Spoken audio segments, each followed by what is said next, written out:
Good morning, Bucknutters. Welcome to the Bucknuts Morning 5 here on Wednesday, September 13th, 2023. I am Dave Biddle. I will be joined by Patrick Murphy in just a moment. We've got a lot of good stuff to get into, like third down conversions and Sports Center and all kinds of good stuff. But before we get into all that, I'm going to let you guys know about one of our newest sponsors, Jonathan Green Grass Seed. They have a read for you guys, a message for you guys. Good morning, Bucknutters. Are you tired of looking out at your lawn and seeing bare spots, patches, or weeds? Well, we've got the solution for you. Introducing Jonathan Green Grass Seed, the secret to achieving the lawn of your dreams. With over 130 years of experience, Jonathan Green is a name you can trust for quality lawn care. Their Black Beauty Grass Seed comes in many varieties so that they can thrive in your specific region, whether you're in the Midwest, Northeast, or anywhere in between. Plus, planting Jonathan Green Grass Seed is easy. Just spread it on your lawn, water it, and watch it grow. It's that simple. Within just a few weeks, you'll see thick, lush green grass that's the envy of your neighborhood. Say goodbye to bare spots and hello to a lawn that's the talk of the town. And here's the best part, Buckeye fans. Jonathan Green Black Beauty Grass Seed is endorsed by lawn care experts and trusted by homeowners across Ohio. So much so that Wilson Turf Farm here in Columbus grows 800 acres of Jonathan Green sod every year to sell to Central Ohioans. So don't wait any longer. Make your neighbors green with envy and turn your lawn into a showstopper with Jonathan Green Grass Seed. Visit jonathangreen.com. Use coupon code BUCKNUTS10 to get 10% off your order. Jonathan Green, quality lawn since 1881. All right, let's get into it. Ohio State football, with the Ryan Day press conference yesterday, he anointed Kyle McCord as quarterback one. And it was a hilarious exchange. He thought I was going to ask about the quarterbacks first, but I asked about third down conversions. I had the quarterback ready in my back pocket. I wanted to, switch things up a little bit because he's usually predicting my questions. I've become a little too predictable. Let's start with the quarterbacks, though. No surprise. You and I talked about it. You wrote about it. You and I talked about it. I wrote about it. There was no doubt Kyle McCord was QB1. The only question was Coach Day going to announce it yesterday? And he did. I love it. Yeah, well, first of all, that an interchange between the two of you was fantastic. Ended up on Sports Center. BTN tweeted it out. It was great. I think it's funny that you've become the go-to first question guy the last few years now. And now with this whole situation, obviously the most important position on the field. So it makes sense that you ask about it. And Ryan was ready to go, but you threw a curveball at him, which is good. We need to keep him on his toes a little bit. But yeah, no surprise there. As we talked about yesterday on our instant reaction shows, that look, we've known that Kyle McCord is the guy. He was the guy in the first game. The fact that Devin Brown only played 6 snaps against Indiana, even when the score was relatively close, that game wasn't ever really in doubt for the Buckeyes. So you could have thrown Devin Brown in there a little bit more.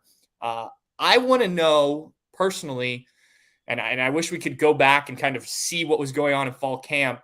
What did Devin Brown do to make this as close as it was? Or maybe what didn't Kyle McCord do to keep things close in fall camp? Because nothing I've seen out of Devin Brown has shown me that he is as ready to take this job as they made it seem at the beginning of the season. Not to say that Devin Brown's been bad. He certainly hasn't. And I think if you gave him the reps that Kyle McCord has had in game, you would have seen similar level of progression. Kyle McCord got better from the first half to the second half against Indiana, and then from game 1 to game 2. I think you would have seen the same from Devin Brown. He just hasn't had the opportunity as much, but his throws haven't been as on the money. He's had some good ones, but generally it's been to guys that have been open, though I will say the throw to Carnell Tate in the second half, I believe it was, maybe the second quarter last week, was very nice. And the mobility, while it's there and certainly more willing, and the play calls seem to be more towards a dual threat quarterback, he hasn't shown enough for me at least to be like, wow, that's a guy that can change your offense with the way he can run, his speed, his athleticism, those type of things. So not surprised at all. I'm more interested in why Devin Brown was as close to Kyle McCord. He must have done some different things in fall camp, which I think is good because that means it's there somewhere if the Buckeyes need it. We just haven't seen it yet on the field. Yeah, let's get into that. I believe Coach Day, what I just take him in face value now that we've seen what we've seen. I think it did go back and forth. And that's why, I had a source at one point saying, hey, Devin's ahead. Doesn't mean he's going to start against Indiana, but he surged ahead. And then it sounds like maybe Devin outplayed Kyle in the last scrimmage. And then from there, it sounds like Kyle outperformed Devin, was just more consistent those last 2 weeks of camp. Got the start against Indiana, and they planned on playing. I really believe they planned on playing both guys more than they did.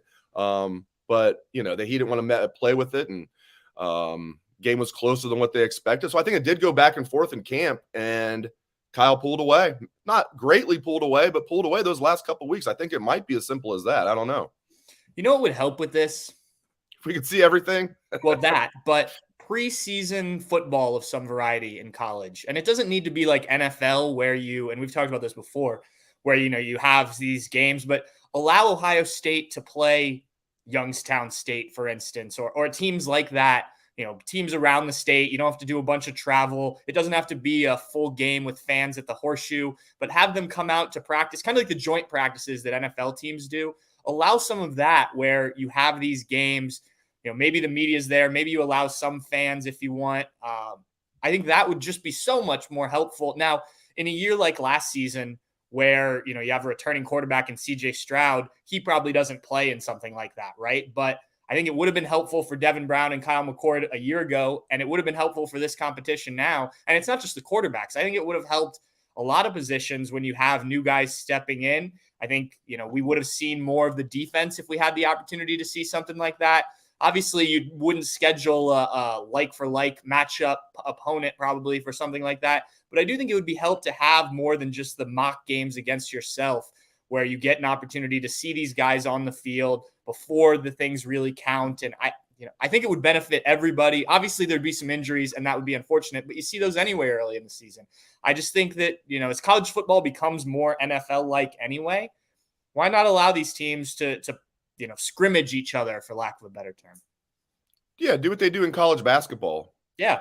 College basketball teams, they have the usually the secret scrimmage, which is not a secret. Right. And maybe they'll have up to 2, do something like that. Just have one scrimmage. I like your idea. This year would have been a good idea because Jeff Hafley and Ryan Day are friends. They could have had a scrimmage with Boston College, something like that. Yeah.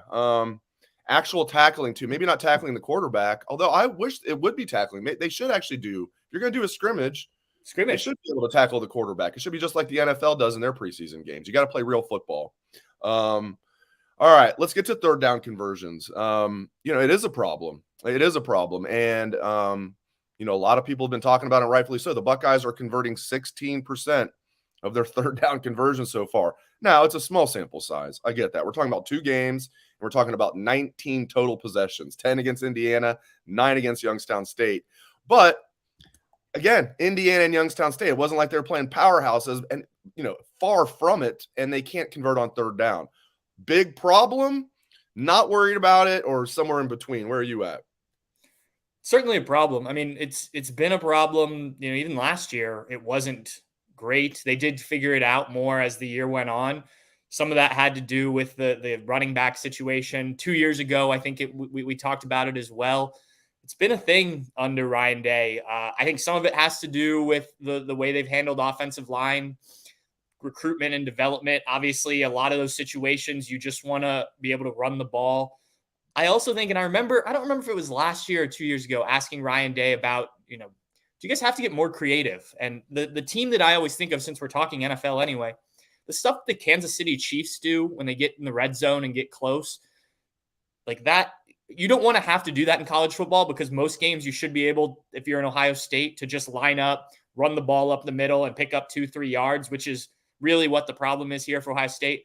But if you can't, and thus far we haven't seen it, and why not do some of those more creative things? You have the athletes, and we did see that last week. We saw the screen pass to Emeka Egbuka on 4th and 2 for I think it was like a 28-yard touchdown. Not that is overly creative. You're just throwing a screen pass out to a guy who, he set up blockers and he reads the blockers and picks up a big chunk. But I would like to see, if Ohio State can't just run the ball up the middle, which is a problem in and of itself, and pick up 2, 3, 4 yards against the teams you mentioned, then do some different things. Do the pitches to the tight ends in motion and stuff that the Chiefs have done. It's always, the Chiefs are a fun team to watch, not just because they're good, but because they're creative. And Ohio State has that ability with enough offensive minds in that room to come up with some things. And they obviously have the athletes and the players.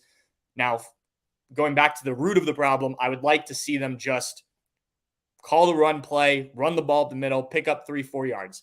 Why it's not working, I think, that comes down to the offensive line. I thought that the interior of this offensive line with Donovan Jackson and Matthew Jones returning would be the strength here early on. And some of those inside runs would be something they could lean on as the quarterback. And obviously you do have a new center, but the tackles kind of developed. It's sort of been the opposite.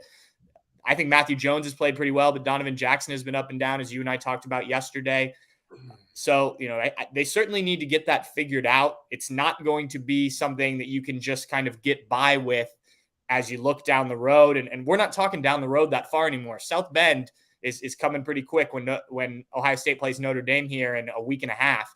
You're going to have to pick up third downs when you're on the road there. And Ryan Day wants to talk about the clocks and fewer possessions and things like that. Well, if you're picking up third downs and, hitting chunk plays and things like that, what we've seen from the Buckeyes in the past, you're going to have more plays, more possessions and whatnot. So I think that's really at the root of what's kind of slowing this offense down here early in the year. All right, let's get into defense. Now, they played basically, Youngstown State threw the ball 18 times. Indiana thought they were a service academy. So not great chances to rush the passer, but still, I know you rewatched the game. Just isolate on the DNs. All they do is bull rush. And the one guy who I think Caden Curry's played well as a backup. I thought Kenyatta Jackson would be that good speed rusher. He's not getting a lot of snaps right now, and I haven't seen him be that effective when, again, small sample size, but I haven't seen him be that effective. That story is still to be written, but where's the pass rush? Like, how concerned would you be if you're a Buckeye fan? So in watching back Saturday's game, first of all, I thought the best pass rusher was Tommy Eichenberg when they brought him on blitzes. He got the first sack of the game, forced a fumble, but really caused some issues. But you shouldn't have to do that, especially against Youngstown State. Part of me wonders if they are taking it a bit easy. That's probably not the right term, but not showing everything that the defensive ends can do at this point and sort of saving things because they haven't needed it. Now, maybe if the game gets closer, if this weekend Western Kentucky is able to start throwing the ball around and all of a sudden you're trailing 14-7 and you need a little bit more. I just can't imagine guys as talented as JT Tuimalau and Jack Sawyer and what we saw from Kenyatta Jackson in the spring and then in the fall, that this is what you're going to get this season, that you're going to have JT Tuimalau, as you said, bull rushing and then getting to the quarterback late. There were a couple times in the game on Saturday where he got there and just hit the quarterback who'd handed the ball off after reading the play. And it was, he didn't even recognize that the ball was going to the running back. It seemed to me like, okay, is his job just, okay, I'm going to get to the quarterback every time. That's what I was told to do, not hit him late or anything. Jack Sawyer, it's been rare that he's even been in the backfield so far. A lot of his tackles, maybe all of his tackles, have come once the opponent has crossed the line of scrimmage. I know all of them were on Saturday against Youngstown State. So to me, these guys are too talented to be, this is all that they have, right? And so I wonder if maybe they're saving a little bit for Notre Dame and maybe you're going to unleash those guys. And maybe we'll see it even a little bit on Saturday against Western Kentucky, as you said, and Jim Knowles pointed out when we spoke with him on Tuesday. They haven't had as many chances as a true drop back team to rush the passer. And maybe this will help get them going as well. But I just can't imagine that this is it because it's just been so simple. There just hasn't been the elite level of play that we expect from 2 5-star guys and 2 highly rated 4-star guys. I do agree with you. Caden Curry, I think he's been good in limited opportunities, but there's got to be more here is all I can think. Yeah, Brass Tacks, one of our loyal listeners, we kind of touched on this, but he just, cut to the chase. He's like, yeah, look, when these opponents are passing, they're getting the ball out in 2 seconds or less because their coaches are telling them to get rid of it. Yeah, I get that. We're talking about Indiana and Youngstown State. We'll find out this week against Western Kentucky. There's no doubt about that. In fact, let's get into that right now. Austin Reed led the nation in passing yards last year. He's now back. He's a senior. He transferred to Western Kentucky last year, very experienced. And he's picked up right where he left off through 2 games. They looked great against South Florida. Now, South Florida's not great, but they smoked them. Then they played, I think, a D2 team last week and smoked them. Houston Christian. I had never even heard of that school. I've heard of Dallas Baptist, but I've never heard of Houston Christian. Dallas Baptist, good college baseball team, but I digress.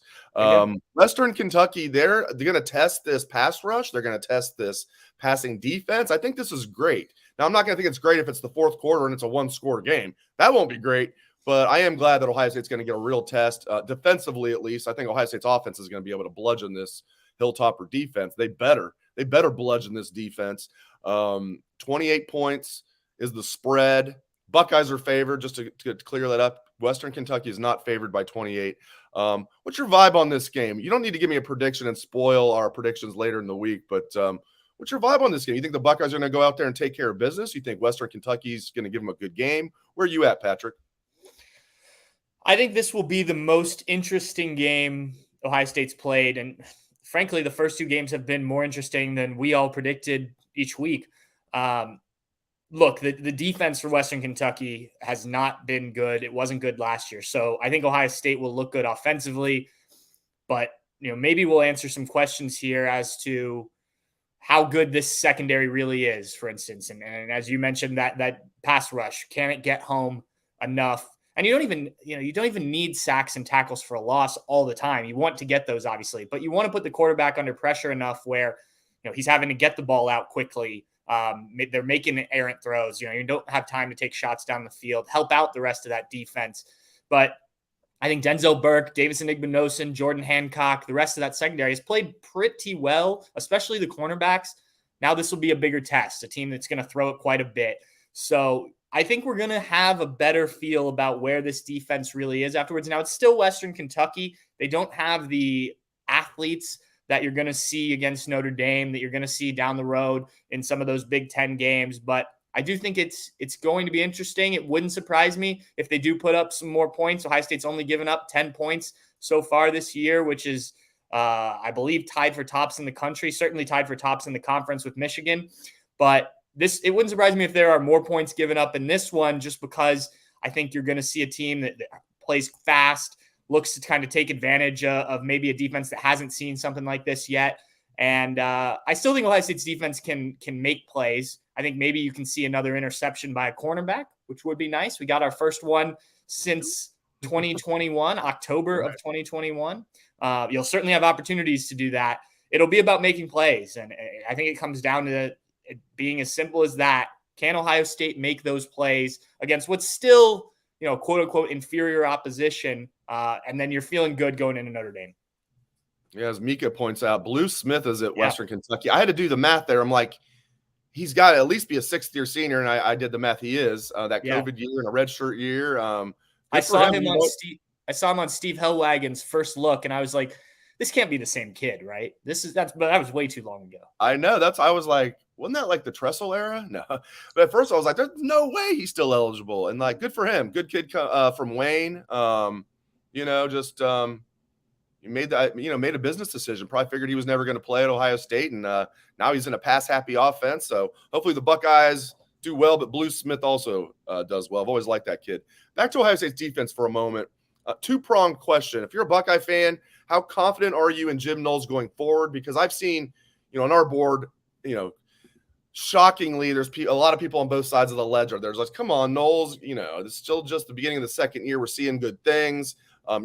Michigan and Georgia was a disaster, but some people believe in him. Other people are already like, I'm done with this guy. Why are you going to hire somebody from Big 12 and the Big 12 and this three safety stuff is nonsense. So if you're a Buckeye fan, how confident are you in Knowles going forward? And Patrick, do you get the sense, furthermore, because I do you get the sense that LJ and Knowles are not on the same page? To answer your first question, I think it depends on how I want to see this season play out to really judge Jim Knowles. He talked on Tuesday quite a bit, and he's talked about it throughout the offseason, but this was probably the most extensive about the adjustments that he's made to his philosophy. He came in with this set of ideas that had worked for him for a long time, going back to previous stops, even before Oklahoma State. And he got to Ohio State, and now all of a sudden you have all these athletes and things like that. Okay, he's realized you don't need to be as aggressive at times. You don't need to use a jack position, for instance, as much as he did at other places. I like the fact that he started to make these adjustments and kind of understand what he's got at Ohio State. And now it's got to work. I thought Indiana was good.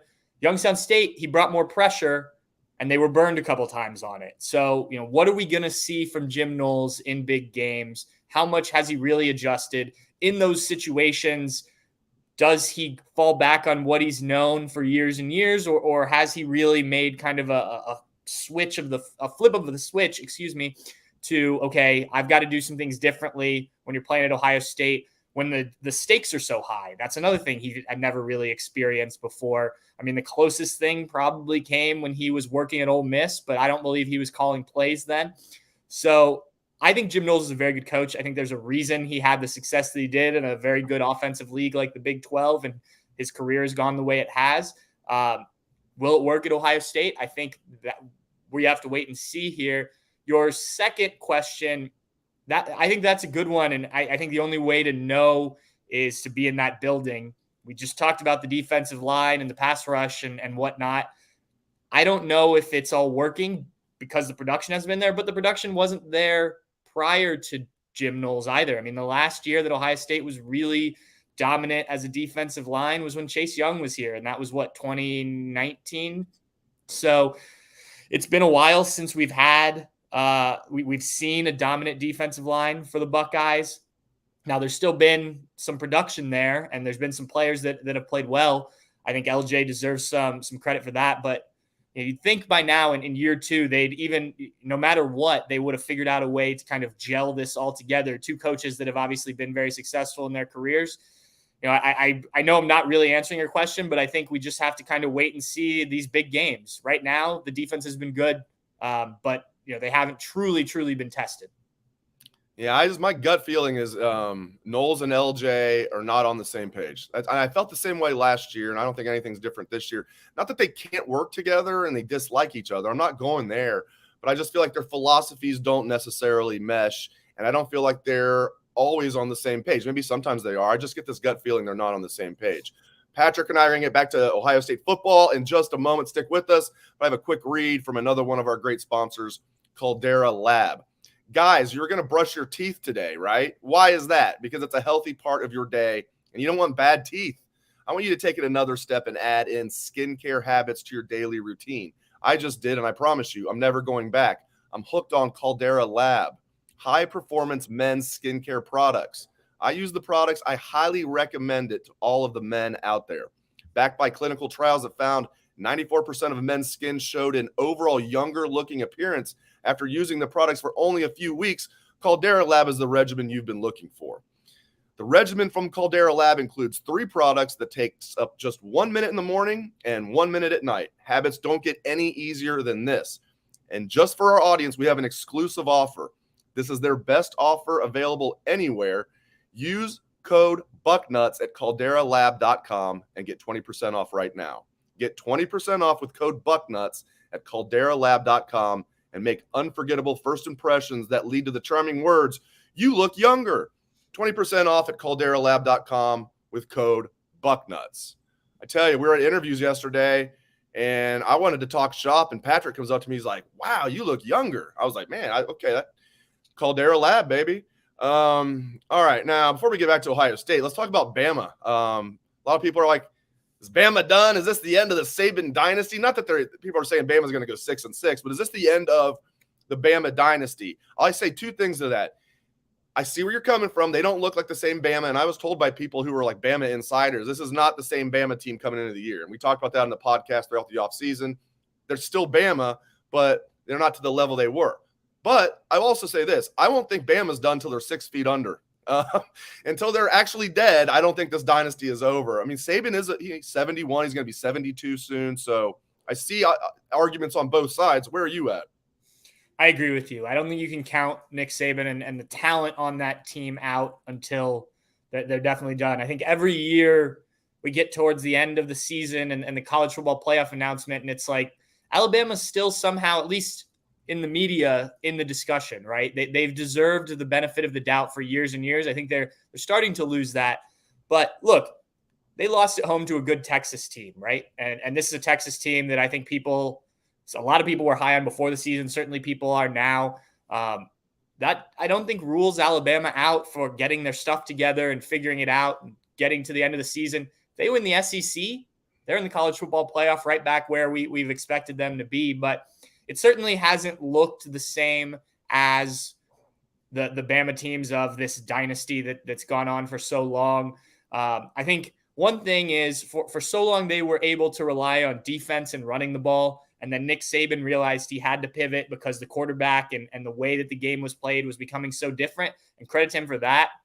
I do think that this year at least, and I know obviously last year they had Bryce Young still, but this year I don't see the same play out of the quarterback, at least yet there. Obviously he's very good with his legs, Jalen Milroe, but especially against Texas, like some of those throws that these quarterbacks recently there have been able to make, it didn't look like he was comfortable with.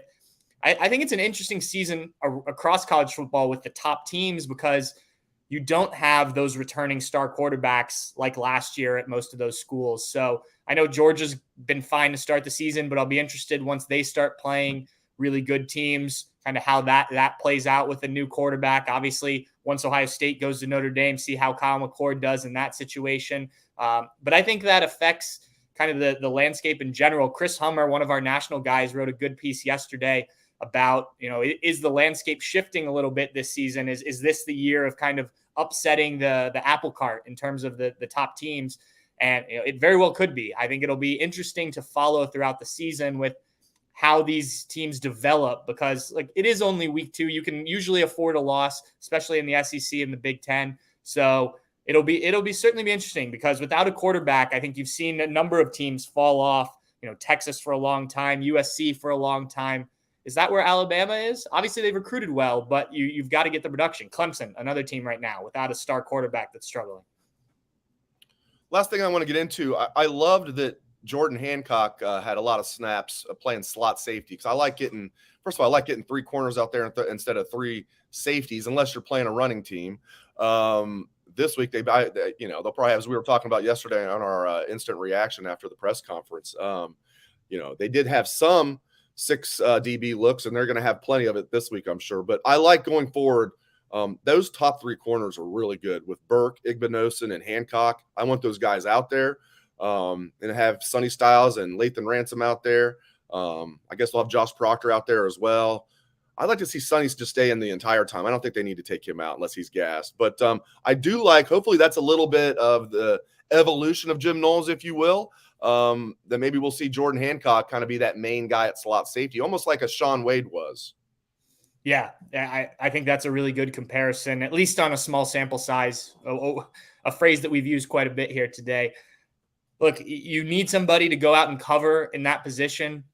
A cornerback, to me, often makes more sense than a safety. Now, Ohio State has recruited a guy like Cameron Martinez, who I know he gave up the play in the first quarter against the third down play against Youngstown State. I thought he was in pretty good coverage there, but I think when you ask a guy to do that doesn't do it as often, you can get into some issues. A guy like Jordan Hancock, who knows how to cover on the outside, we know that, and has worked on this inside, gives you something different. Now, like you said, Dave, it depends on the matchup. I think this week will tell us a lot about what Ohio State does when they play more of the spread teams that they will. I think we know what they can do with Sonny Styles kind of lining up basically as another linebacker closer to the line of scrimmage against run teams. And I think Davis and Igbinosun gives you some physicality in there as well. Denzel Burke, not afraid of contact against run teams, but I like it a lot. I think the fact that they have options is really what stands out the most to me. You can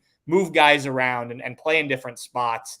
You can ask guys to do different things. You can substitute when you need to. And I think that's important. You need a versatile defense in today's college football. And I think Ohio State has that in numbers here. Great stuff from Patrick Murphy, the host of the wildly popular Bucknuts Happy Hour, coming at you later this week. He does it once a week.